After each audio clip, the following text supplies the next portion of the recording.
morning, Legazpi Tomasians. So it's first Tuesday of the month, so I am here once again to give you an inspiration, especially for our monthly value formation. This month of December, we have to value life.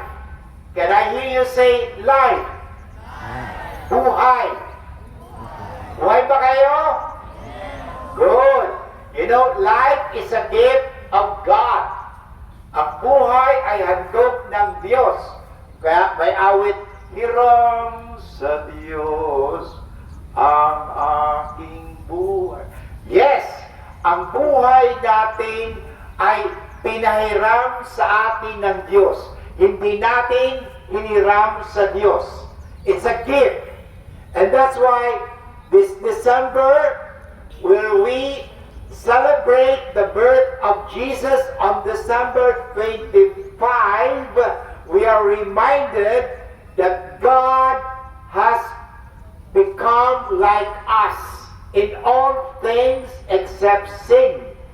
Naging tao ang Diyos sa pamamagitan ni Kristo. At dito ipinakita sa atin ni Kristo how Jesus has given us an example how to live. Paano ba ipinakita ni Jesus ang kanyang pagpapahalaga sa buhay? Number one, parang mapahalaga natin ang ating buhay, dapat marunong tayong sumunod. Obedience. You know? Obedience. Dapat marunong tayong sumunod. Hindi tayo mga pasaway. Kasi ang mga nagpapasaway, madaling mamatay. Pakisabi nga sa katabi nyo. Kaya huwag kang maging pasaway. Tingnan mo, mga pasaway sa kalsada. Nagmamadaling magmotor. Nagmamadaling magmaneho. Ano nangyayari? Na-disgrasya, nakadisgrasya. So, hindi kasi sumusunod. Jesus Christ taught us how to live our life by obeying the Father's will. Sumusunod lagi siya sa gusto ng Diyos Ama, God the Father. Okay?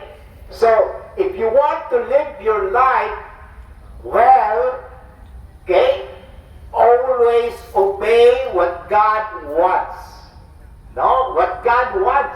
Ang gusto ng Diyos, not necessarily kung ano ang gusto ng tao o anong gusto ng ibang tao. Dapat lagi, ano ba ang gusto ng Diyos? Okay? Because through obedience, then we will always cherish our life. Okay? Sumunod. Okay? Now, paano ba pinakita ni Jesus ang kanyang pagpapahalaga sa buhay aside from obeying the command or the will of the Father? By loving. Okay? Because if we love, then we live. To love is to live. And to live is to love. Pinakita sa atin yan. Kaya nga, there's only one commandment God has given us. And what is that? L-O-V-E, love. People in the Bible, you'll hear and you will see there, people may know that you are my followers if you have love for one another. And that is why if I love myself, if I love you, I value life. I don't have to hurt you. I don't have to kill you. I don't have to kill myself. Why? Because I love my life. Can I hear you say, I like my life. I like my life. I love my life. I love my life. Marami sa panahon ngayon ang nagkakaroon ng mental depression, kaya nga yung mga mental health, because they have forgotten to value the gift which is life. So, this December, try to remember this. L-I-F-E. Come on. L-I-F-E. What is that? Life is for everybody. And that's why we must respect each other. So number 3, in order to take good care of our life, is that we have to respect. So today, let us remember, this month of December, let us remember 3 things. In order to take good care of our life, we need to obey God above all things, above everybody else. And number 2, we have to love. And number 3, we all must always respect. So thank you very much. And again, now we are in the season of Advent, meaning we are preparing for the coming Christmas.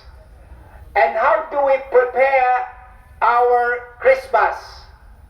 May I invite you, keep praying. Keep praying. As I always say this, there are 3 things. Dasal, aral, at mabuting asal. Can I hear you say the 3 things in life? Dasal. Number 1, Dasal. dasal. Everybody, can I hear you? Lakasan nyo. Marinig ng buong taga-UST.